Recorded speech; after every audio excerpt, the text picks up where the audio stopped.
Hi. So Hello.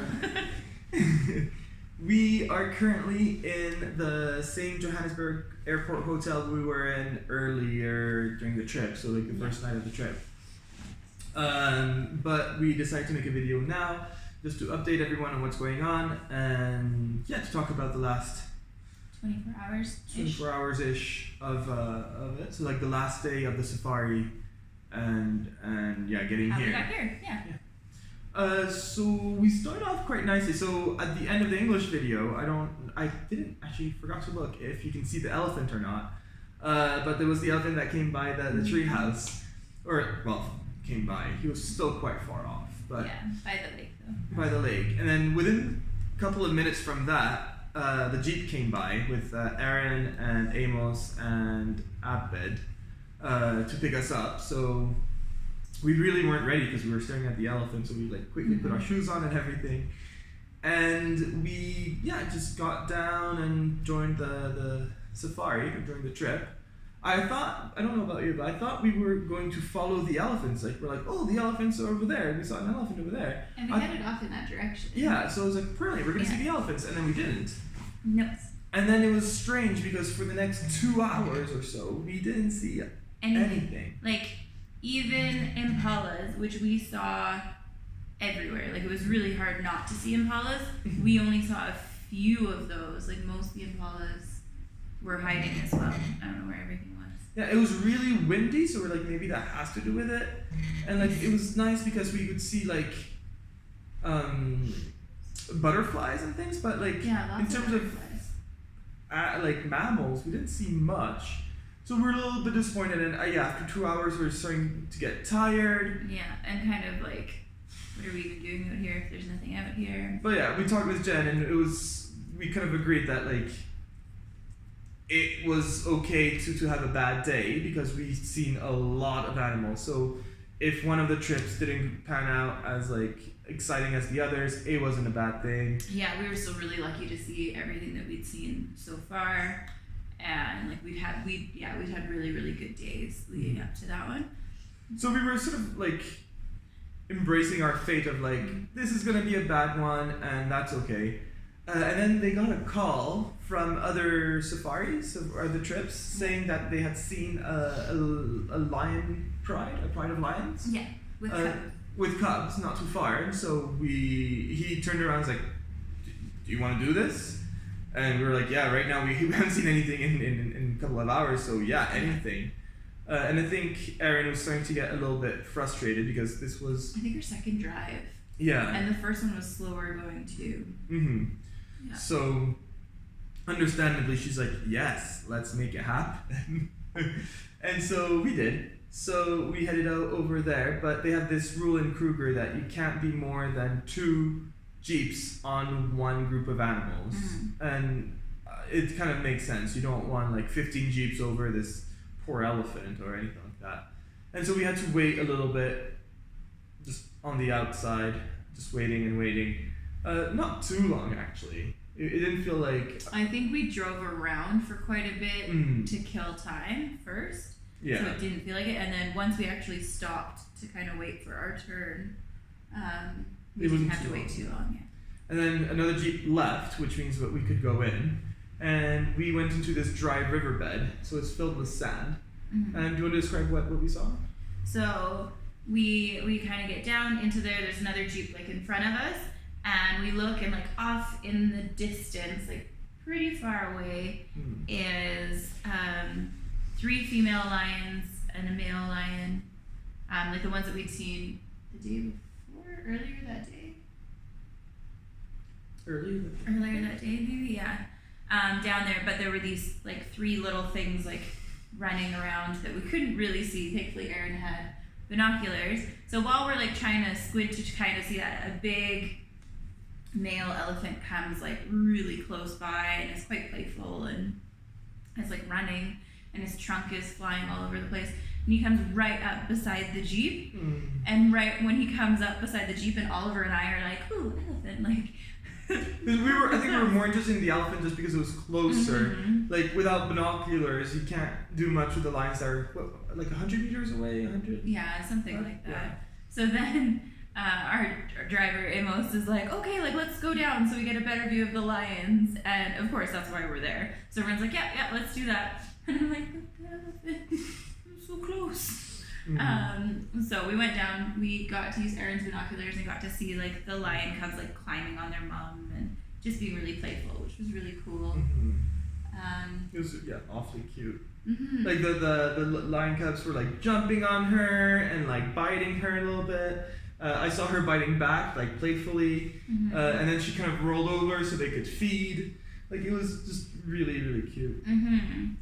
And at that point, I think the sun was like slowly starting to go down. So we've been probably like 2.5 hours into our game drive. Yeah. So then after that, when the sun starts going down, you go for a sundowner drink. So we started driving off to go for our cocktail, and as we're going down, we see other Jeeps kind of stopped and having their sundowner cocktail. Sorry, I don't know. I thought I could. Just the better. Okay. So then, as we're driving off to find like a nice location, I guess, for our sunset drinks, we hear on the radio that there's a leopard. So instead of stopping for our drinks, which, I mean, whatever, I think he asked us though. He's like, Should we go, or like, would you rather just like take it easy? And at this point, basically all we'd seen were lions and that one elephant for that drive. So, I mean, I think even if we'd seen 50 animals or whatever, we still would have wanted to see the leopard. Yeah. So we're like, that's like not even a question. Like, let's go. So we get there and there's one other Jeep there. It's getting really dark though, so like the other Jeep already has like a light shining towards the leopard, so we can see it easier. And I think part of the reason why they were still there was because it's so rare to see a leopard. Basically, they stayed until we arrived, and then we arrived, and then we shone our light, and then they left, and we moved into a better position, and then we stayed there 20 minutes? I want to say, yeah. Like, quite a long time, and the leopard had an antelope and was just kind of like munching away, which was kind of gross at times, but really interesting to see. Yeah, the bone cracks would really like tickle your spine, and yeah. But we got a couple good views of her walking up and down the branch when she was taking a bit of a break. But it's really, really strange because we could see it with our eyes, but when we take pictures, they look really, really fake. Yeah. And so yeah, it's hard. And I think it's also because the light that shines makes it look like a spotlight, like you would have in a museum. Yeah. So it's... I have a picture of the leopard that looks like a wax museum statue or a natural history exhibition stuffed thing, but I know it's real. But what's also pretty cool was, so the leopard, they explained to us that leopards are different from cheetahs or anything, because they are smaller but more muscly, because they climb trees. And so since they have that advantage, they use it. And so this, what was it, like 60 kilogram leopard goes and kills this 50 kilogram impala and then drags it up a tree quite easily. So that was pretty cool. And then they said that because it's up in a tree, there's not a lot of predators that can get to it, so they can leave that there for 3 days and just kind of come back and forth and eat when they're hungry. And they eat like 10 kilograms of it a day. Or at a time. And then what I kind of liked too was, so all this was kind of dripping off on the grass, and yeah, we didn't see much of the impala, but we saw like the two little legs like hanging over the tree, which is quite sad. Yeah. But out of nowhere, and it kind of spooked me, I'm not sure if it spooked you, but like out of nowhere this thing comes like running past, and it's a hyena, and it's just like trying to get any morsels that fall on the ground, any scraps.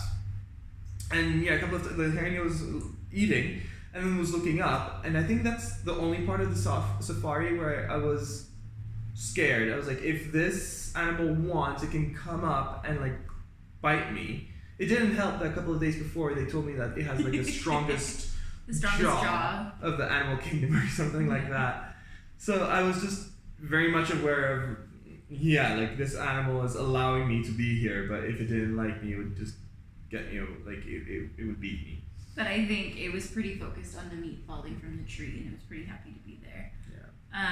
Yeah. So we did that for a good chunk of time. Mm-hmm. It was really interesting. And then another Jeep kind of came up behind us, so we thought we would be as courteous as the ones in front of us. So we shone the light, next Jeep came, shone the light, we left, they pulled in, and then we went to have our drink. And it is quite nice to be on your own with the like with the animal. Like if it's 2 Jeeps, I guess is a good number, but still, like it's different. I feel when you're just there with the animal. That's it. Like it's your moment. Yeah. Mm-hmm. And I think then we had our drink. I don't remember. I don't think the setting was really good, but it was really dark anyway. Yeah, really dark. So we just had our drink and looked at the stars. We could see the Southern Cross. I recognized it finally. Orion, but I think that's all. There were some impalas off in the distance. Right. Because I think we were by the treehouse.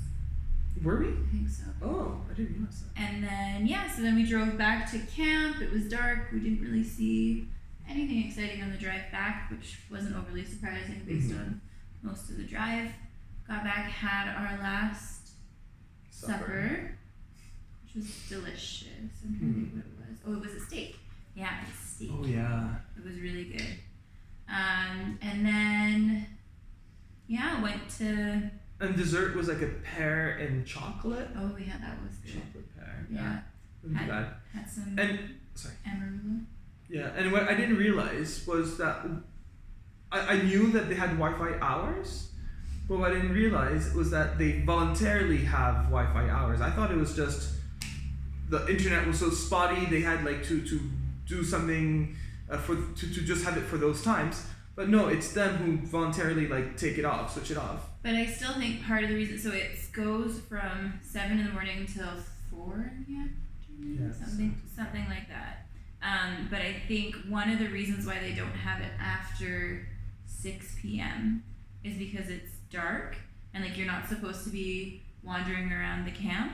So the 2 Wi-Fi spots are kind of open seating areas. Oh yeah. So my guess would be that it's turned off to you discourage people from wanting to leave their huts. This should be because you wouldn't have it in your hut anyway. Yeah.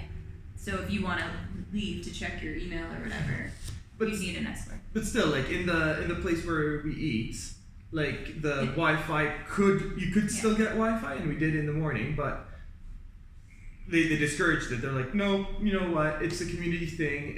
You're here to like for on holiday. You're here to disconnect. And so but I think it's kind of cool because at nighttime. So it was Jen and I, and then it was Aaron, who was the American, and then Michael, who was the one who drove us from the first day to get to camp. And so we had a really nice conversation. A lot of it revolved around traveling and countries and coronavirus and Yeah, it was nice. Do you want to talk about the safari, like the morning? Oh right, and then of course like every day, there was amarula as a digestive. Yeah. Yeah, and that's always really nice. I'm gonna miss that. Yeah, we'll have to pick some up. And so do you want to talk about the morning? So then we went to bed. Because that was your moment. That was my moment. The morning safari. Oh, okay. So then we get up in the morning.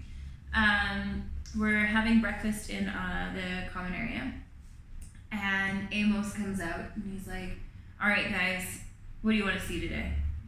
So, like, half jokingly, I'm like, Amos, I want to see a rhino today. Because apparently it's really, really hard to see rhinos. So he's like, all right, we'll see what we can do. No promises. We're like, okay. And Oliver's like, I want to see elephants and giraffes because we haven't seen them for a couple days. I'm low. I am tired. And then Erin is a big cat person, so she wanted to see any cats, like big cats. I don't know if she would have been happy if we saw a tabby or something like that. So then we head out, and almost right away, I'd say, we saw a giraffe. Like pretty quickly after we started. So. It was still quite dark. Yeah. So we see a giraffe. And then we drive for a little bit longer, like pretty relaxing. We're still waking up, basically. just enjoying It was cold too. the crisp air. We all have our sweaters on for the first time ever. Around. And then we see a small-ish elephant, like 3 years old. So like big compared to other animals, but small for an elephant. Just kind of munching along. So that was pretty cool. So Oliver got his giraffes and elephants pretty quickly out the gate. So then we're driving along a little bit more. We stop, back up a little bit, go down. And then just like casually, Amos is like, rhino. So I thought he was kidding. And then you look over and then you see something that's kind of gray. So we drive a bit more towards it. You're like, if it's not an elephant, then it could be a rhino. So we get over there and it's a mama rhino with a baby rhino who's about 1.5 years. Pretty small, but so cool. And they have these like one big and then one like slightly smaller horns. The baby barely had a horn. Yeah. And we got to see them like wallowing in the mud and eating, and they seemed pretty unfazed by us being there. The mom kept trying to like put herself in between the truck and the baby, just I think for protective measures. But yeah. Yeah. And then I think the only part that they were a bit scared by was when we left. But it was also kind of nice because I think we were the first group to see them. I think we were, yeah. So again, we were on our own just with the rhinos, and that was, we got to see them just like going around in the mud. And I just didn't realize, like I knew they were big, but like seeing them in real life is different. So they're actually quite big and like strong looking. And I never really thought about it, but elephants eat a lot in the trees and a lot of like tall things, whereas rhinos, they don't really have that luxury. It's all like grass. Very short, stumpy legs. Yeah. So we spent probably 20-25 minutes just watching them. It was really cool. And then eventually another Jeep kind of showed up. So we toddled off. And then we left. We drove around for a little bit. And it almost felt like, I don't think I heard any radio chatter. It almost felt like we stumbled upon like this lion lying in the grass. Because again, no one else was around. We didn't really wait for anyone else to show up. I think we knew there were lions in the area. Like people were, from what I remember, they were reporting female lions walking around. Lionesses? Walking around. And I think we were looking for them. Yeah, we found the male. So it's a male. We've actually seen this male at least 3 other times now. He was just chilling in the grass, being lazy. We didn't get to see the females. No. But we stayed with him for a little bit. He got a little bit boring. So then we started to talk about leaving, and then he started grooming himself, which was pretty adorable. He just looked like a really big cat licking his mane. Well, and what I find really interesting was, so the lion was there, but not 50 meters away, 25 meters away was like a bunch of impalas. And I just didn't really understand. I was like, and they were making noises that we hadn't heard before. Yeah. And so we kind of asked Amos, and they're like, no, they know he's there, and that's why they're making the noise, to remind themselves that he's there, because when they stop making that noise, they forget. Like, they have a terrible memory, and that's apparently what the leopard does, is if he gets caught, he just waits until they stop making that noise, and then he knows, okay, I'm good to go, and he continues stalking them. Yeah. So, the thing is, the lion didn't care. Like, he was grooming himself, just having a lazy day, but like the impalas were right there. Yeah, and there was a lot of them. Yeah.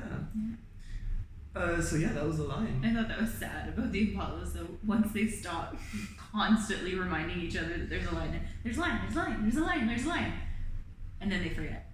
So poor impalas. And then I think we had our sort of morning drink by a lake, so where there was a hippo. But again, the hippo is very elusive. He was very far, and he was underwater a lot of the time. And we all had hot chocolate.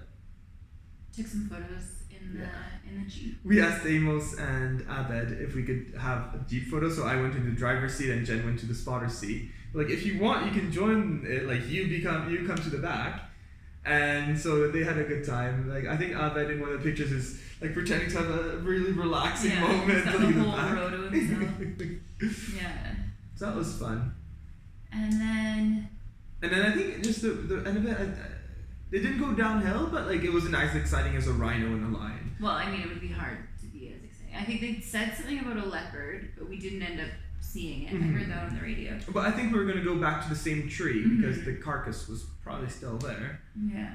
To I see. don't know what happened with that. No, but then we saw 3 jackals. Yeah, and a warthog. Yeah. And maybe some more giraffes. I think we saw some more giraffes. Probably. And then some birds that we hadn't seen. Yeah, that's true. One of the ugly 5.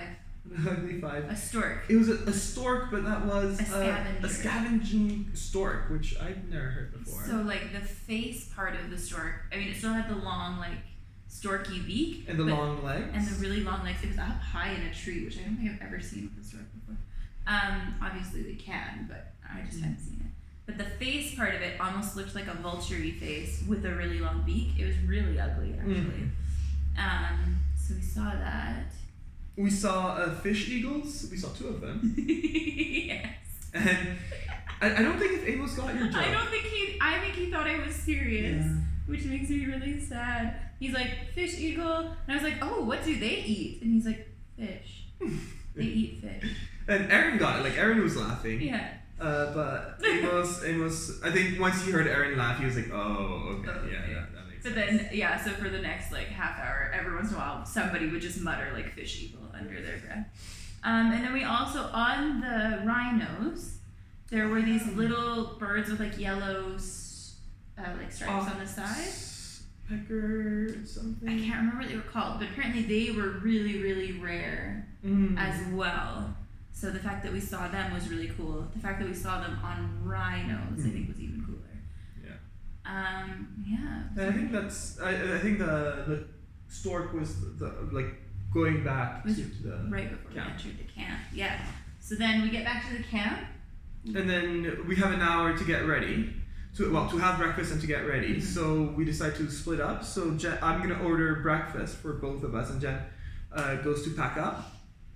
And I join her. So while waiting, I turn on my Wi-Fi and I start to get these messages from colleagues in Egypt saying, "When are you coming back? Egypt just is closing its airport at noon on the 19th. At noon on the 19th, which we were supposed to come back on the 21st. On the 20th at like 10 at night or something. Oh, okay. Yeah. So yeah, we were about 48 hours too late. Yeah. So I start sort of processing this and order breakfast because, priorities. And go to Jen, and so we start talking a little bit about it. And I kind of tell Erin about, like, Erin was waiting for breakfast as well, so I kind of tell her, like, like, Egypt is closing its airport before we get back. And so she's trying to, like, rationalize with me, being like, well, you always have, like, there's always a solution. I'm like, okay. So I ordered breakfast, go see Jen. And yeah, by the time we get back, she's like, so yeah, it looks like that's happening. And she gives us a little update. She was doing research for us about, because I was like, one option is for us both to go to France. If Egypt's in quarantine, hopefully, I know Italy was, but maybe not France. And turns out that the French president on Monday, like this was Tuesday, on Monday, the day before, had said, we're shutting down. We're not allowing anybody who's not French in the country at the moment. And Canada did the same thing. I don't know if there was a Monday or Tuesday. Yeah, so which means that I could get in but not Jen, or we could go to Canada, Jen would go to Canada but not me. Yeah.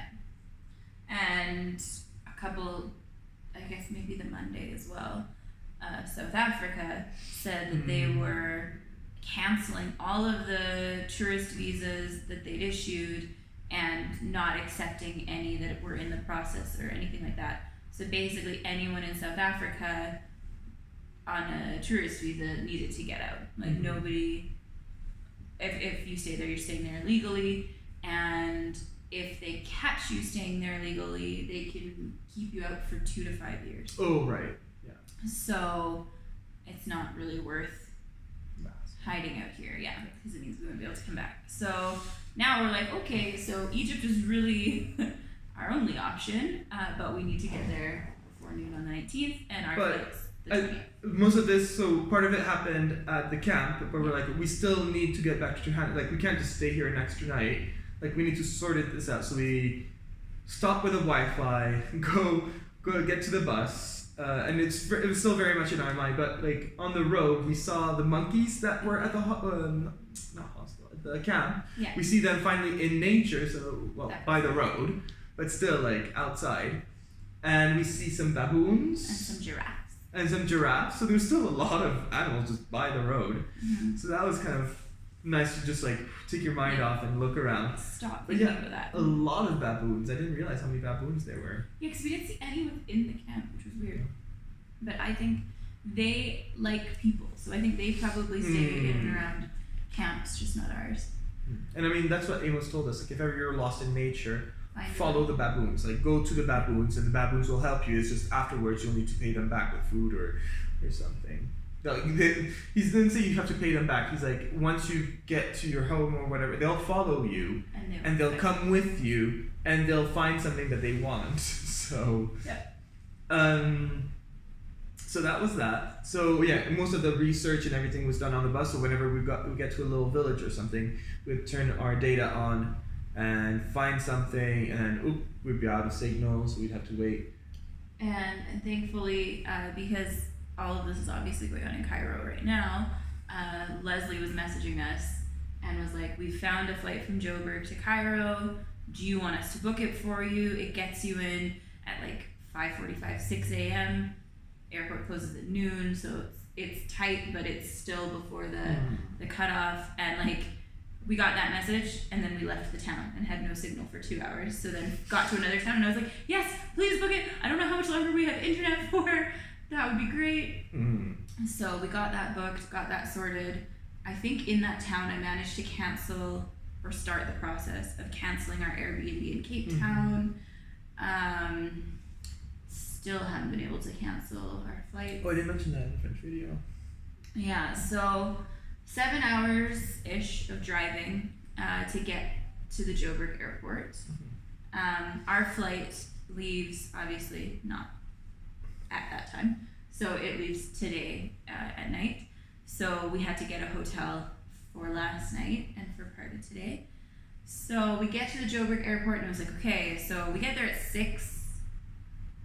Yeah, like an hour and a half before our flight. Yeah, and our flight leaves at 7:10. So we're like, okay, we have an hour. Let's cancel this flight before it takes off. So like, they can't say like we didn't try, or that the reason we weren't taking it was because we were late or whatever. So we go to the British Airways window. We're like, okay, we need to cancel this flight. They're like, no, you booked it through Expedia. You need to cancel it through Expedia. So we go on to Expedia chat. All of our agents are busy right now. You can't cancel this flight because you've already taken one of the flights in the succession. I don't know, in the grouping. You started You've already started the trip, yeah. Okay. So we spend about an hour between the two of us going back and forth on the Expedia chat, hoping that we can get an agent. I go and try and buy minutes for our cell phones so that I can call Expedia, because there's a 1-800 number. But yeah, they wanted like $50 or something for that. So then I figured a way of doing it through Skype, which also costs money, but just less money. So then I spent half an hour on hold with Expedia. No hold music, no you are the next person in line, or there's 100 customers ahead of you. Nothing. And they didn't dead have that silent. What was strange to both of us was that they didn't say like you might need to wait this amount of time, or you're this number in the line, like it's gonna take about this long. Nothing. It was just all our agents are busy. Bye. Yeah, we're experiencing larger than normal call volumes. I think that like due to the coronavirus. Please stay on the line if your flight is within the next 7 days only. So they're trying to limit the amount of people calling, but I mean, obviously people are freaking out. So after half an hour on the phone, kind of eating up my data and having literally no sound on the other end, and Ollie's still kind of going back and forth with the online chat, trying to get an agent that way. We sent an email to the Expedia help desk trying to see if like just cover as many bases as possible. Eventually, after I think we left about 7:30, so after over an hour and a half sitting in the airport with no intention of flying anywhere, just trying to get our flights canceled, we decided, you know what, like let's just take an Uber, go back to the hotel. We can figure it out from there if there's anything to figure out. But especially because the flight that we had to cancel before it took off had already taken off. Yeah. So there's no point in staying there anymore. So we collected all the information we could, saying like, no, we tried calling you before it left. We tried messaging you before it left. We tried doing these things. Yeah. Like you're. And the guy at British Airways said he tried to he hopefully did put a note on our ticket saying that we went and tried to cancel it at 6 o'clock. But yeah, what I didn't understand is that he couldn't cancel it. He said he can't because we didn't book it through British Air because we booked through Sweden. It makes no sense to me, but whatever. So yeah, so we still have no idea what's going on with that. I think we'll wait and figure that out in Cairo because. But we have a flight for tonight. 9 something. So we extended our check-out time just so that we can just stay in this room. I think South Africa, I think I overheard it on the radio that they're also trying to self-isolate, which makes sense. That's why they're kicking people out. Yeah. So, like, and plus Joburg is not a great place to walk around in, apparently. So we just decided, you know what, let's do the same. And, like, I kind of want to on the cheap side of things. So I was like, we'll just check out and wait at the airport for 11 hours. I did not care for that idea. But Jen was smarter and said that it was for also not only for because for comfort reasons, but also for sanitary reasons. The airport might not be the best place to spend 11 hours. Well, right now. And even like putting aside whether or not we would get sick from being in the airport for an extra 6 hours. Like, it just seems stressful to be surrounded by people panicking and wearing masks and, like, nobody's in a good mood right now. So I feel like it's better to just kind of stay here and relax as long as we can before the hectic craziness of the airport. Plus, like, you don't really want to spend 11 hours in an airport at the best of times. Yeah. So, no, fair enough. And it wasn't super expensive to extend our stay. No. So I think it was worth it just to have I'm sure. some more calm. We can take a nap if we want to before our flight. We went to the grocery store, got some food, some snacks. So yeah. So we're good, we're safe. We figured out how to get home, hopefully, as long as nothing changes. We're checking the flight status on our flight every few hours to make sure it's still going. And I think we'll just make a video once we get back to Cairo and we know a bit more about the situation. Yeah, once we're safe and sound. Yeah. That's about it. Yeah, hope everyone's doing well. But again, overall, like we were sad about having to cut the trip short because we were looking to going to Cape Town and the wineries and seeing friends, and penguins, which also count as friends, I think. But yeah, we told ourselves like if it was. I think I'd be even madder if it was the other way around, that we had to cancel the safari part. So overall, we're super happy that we got the safari part done with very little interruption. Like it went on like business as usual for us. Yeah. It wasn't impacted at all.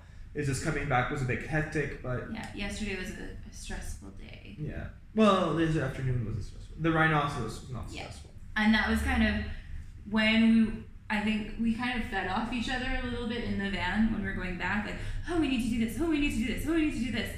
So every once in a while, I would just like take a deep breath and I was like, we saw rhinos this morning. Yeah. Like, rhinos and elephants and giraffes and lion. And, yeah. So all in all, like, it was an amazing trip, a little bit cut short, but compared to everything else going on everywhere, we're still pretty lucky. So yeah, we've got it figured out. Yeah, pretty much. All right. Bye. Bye.